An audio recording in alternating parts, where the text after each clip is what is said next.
Allahu Allahu Allahu ایک بادشاہ تھا. بادشاہ جو ہوتے تھے ان کے اپنے اپنے مزاج ہوتے تھے. اس بادشاہ نے 4 5 6 کتے رکھے ہوئے تھے اور کتے بڑے بڑے کتے تھے اور بڑے وہ خونخوار کتے تھے, چیر پھاڑ کھا جاتے تھے, شیر جتنے ان کے قد تھے. بادشاہ تھوڑا سا کسی آدمی سے ناراض ہوتا نا تو ایک بہت بڑے پنجرے کے اندر ایک بہت بڑا سلاخوں کا گھر اس نے بنایا ہوا تھا. اس میں کتے ہوتے تھے اور کتے کو جب باندھ کے رکھا جاتا ہے تو زیادہ زہریلا ہو جاتا ہے, وہ زیادہ اس کے اندر کرواہٹ آتی ہے, زیادہ کاٹتا ہے. اس نے قید کیے ہوئے تھے. کتے تو بڑے زہریلے تھے. جس آدمی سے بادشاہ تھوڑا سا ناراض ہوتا نا تو وہ کتے کے آگے اس آدمی کو ڈالتا, کتے اس کو چیر پھاڑ کے کھا جاتے. یہ سزا تھی, لوگوں کو پتا تھا. بادشاہ کے وزیر نے بڑی خدمت کی بادشاہ کی, 35 سال تک نوکری کی. لیکن ہر سورج نے غروب تو ہونا ہی ہوتا ہے نا, ہر چاند نے ڈھلنا بھی ہوتا ہے.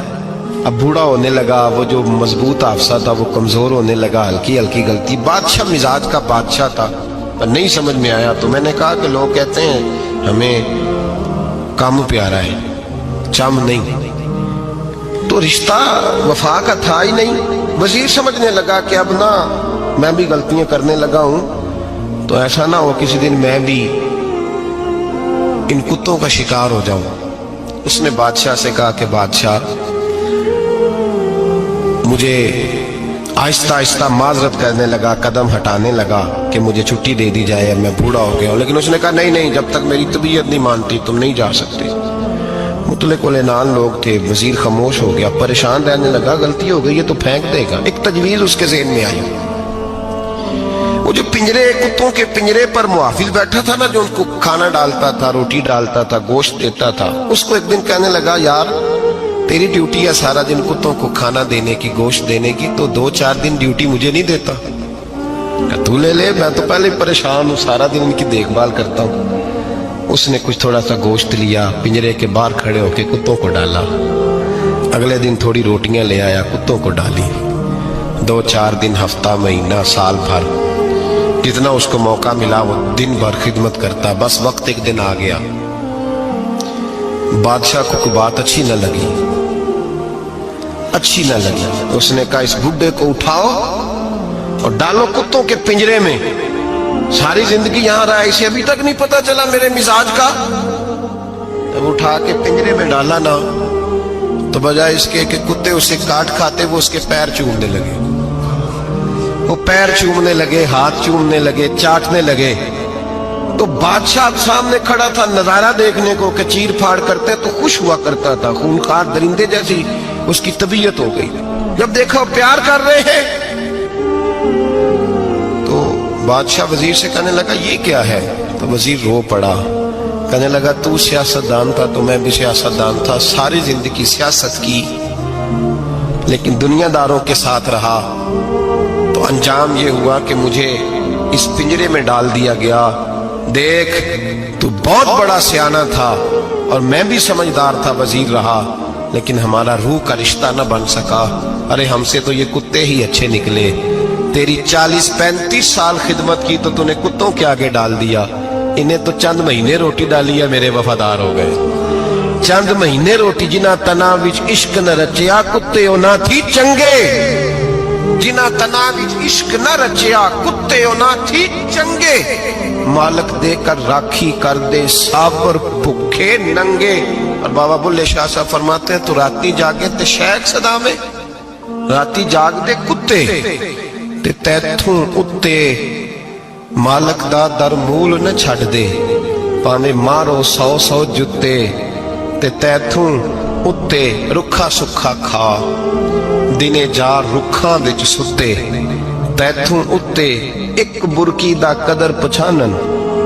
پاویں مالک ہو من ستے, ایک برکی دا اوپر کھڑے ہو کے کام نہیں کرانا پڑتا کہ میں کھڑا رہوں گا تو کام صحیح ہوگا, جاؤں گا تو نہ. ایک برکی دا قدر پچھانن پاویں مالک ہو من ستے. پھر اپنے آپ کو مخاطب کیا, کہنے لگے اٹھ بلیا چل یار منا لے نہیں تے بازی لے گئے. مولا رومی کہتے ہیں کہ چڑیا اور چڑا مذکر مؤنث دونوں کٹھے بیٹھے تھے. تو ایک بندہ آ گیا صوفی میری طرح پگڑی شکڑی باندھی ہوئی, جبے کبے میں لگا ہوا. یہ جتنے فتنے آج آپ کو نظر آ رہے ہیں نا, یہ جبوں کے پیچھے نکلتے ہیں سارے. عوام بیچاری کو تو پتہ ہی نہیں تھا کہ یہاں بھی الجھنا ہے. انہوں نے پکڑ کے چکر چلا دیے. کبھی کوئی کہانی سناتے ہیں تو کبھی کوئی کہانی سناتے ہیں, کبھی نہیں. اور میں شکوہ کرنے لگا ہوں, مجھے کر لینے دو. کیا تم نے کبھی معیشت پر بھی تقریر کی ہے؟ حضور نے معیشت نہیں دی. کیا تم نے کبھی قوم کو معاشرت بھی سکھائی ہے؟ یہ بھی تم نے بتایا ہے کہ جینا مرنا کیسے. وہاں الجھاتے ہو جہاں نوجوان کہتے ہیں کہ یار طے ہی کچھ نہیں ہوا آپ کے درمیان ابھی تک. جو کہانی سنا رہا تھا وہ بھی بڑے جذبات میں تھا, رو رہا تھا. جو رد کر رہا تھا وہ بھی جذبات میں تھا, رو رہا تھا. تو ہم کدھر جائیں؟ آپ نے قوم کو کس دوراہے پہ کھڑا کر دیا. شکوہ کرنے لگا ہوں. وہ چڑا اور چڑی دونوں بیٹھے تھے. ایک بندہ صوفی صافی آ گیا, بڑا جناب, جبا کبا, بڑی بات. تو چڑیا چڑے سے کہنے لگی اڑ جائیں, یہ شکاری نہ ہو. تو چڑا کہنے لگا نہیں, شکاریوں کا لباس اور ہوتا ہے, یہ تو درویشوں کا لباس ہے, رہنے دو, بیٹھے رہتے ہیں. اس نے بڑا سمجھایا چڑیا نے, پر چڑیا کی بات مانتا بھی کوئی نہیں نا. کبھی کبھی مان جائے کہنے فائدہ ہوتا ہے.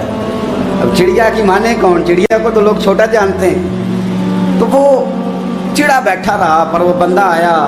آئے ہائے, آپ یقین کریں لوگ میرے پاس آتے ہیں تو ولی سمجھ کے آتے ہیں. وہ جو میرے پاس ولی سمجھ کے, درویش سمجھ کے آیا, اسے ثواب مل گیا. لیکن اگر میں نے دھوکہ کیا تو قیامت میں میری سزا بڑھ جائے گی. مجھ سے میرا رب پوچھ لے گا وہ تو ٹھیک تھا, وہ تو تیری پگڑی داڑھی دیکھ کے آیا تھا, تو اپنی بات بتا, تیرے اندر کیا تھا.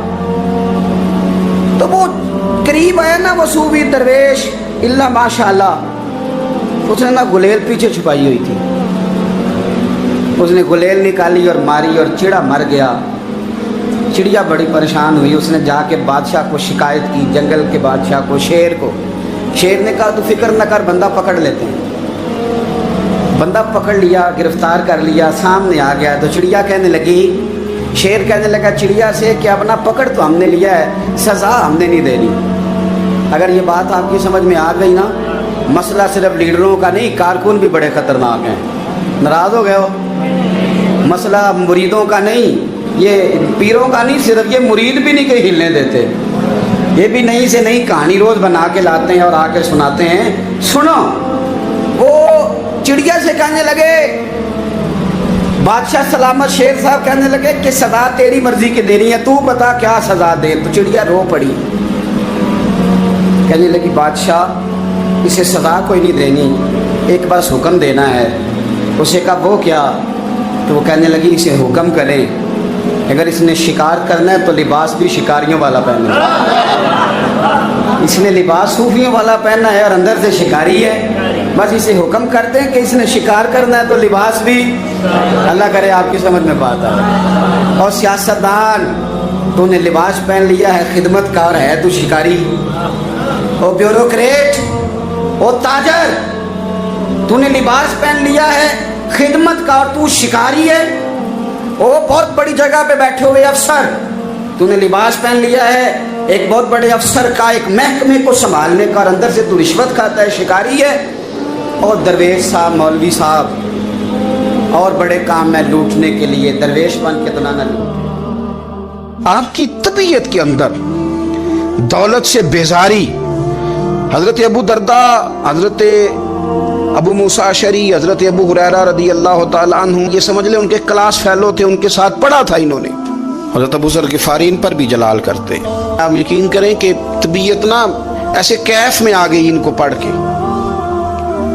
ان کو پڑھا جب کچھ دنوں سے تو کچھ انوکھا, یہ انوکھی وضع ہے, سارے زمانے سے نرالے ہیں. یہ بندے کون سی بستی کے یار اب رہنے والے ہیں, یہ کس طرح کے لوگ ہیں, کیا سوچ ہے. حضرت ابو درداء رضی اللہ تعالیٰ عنہ کے گھر کے قریب سے گزرے تو حضرت ابو دردہ مکان بنا رہے تھے، کیا جملہ کہا، تڑپ گئی روح، فرمانے لگے ابو دردہ تجھ سے مجھے یہ امید نہیں تھی یار۔ فرمایا کیا ہوا؟ فرمانے لگے اب تیرا مکان بنانے کے لیے بھی اللہ کے بندوں کی پشتوں پر اینٹیں رکھی جائیں گی، تیرا مکان بنانے کے لیے رب کے بندوں کی پشتوں پر اینٹیں تیرے لیے۔ حضرت ابو دردہ نے گردن جھکا لی، فرمایا یار جہاں تو ہے نا تو بالکل ہی ٹھیک کہتا ہے۔ کیوں؟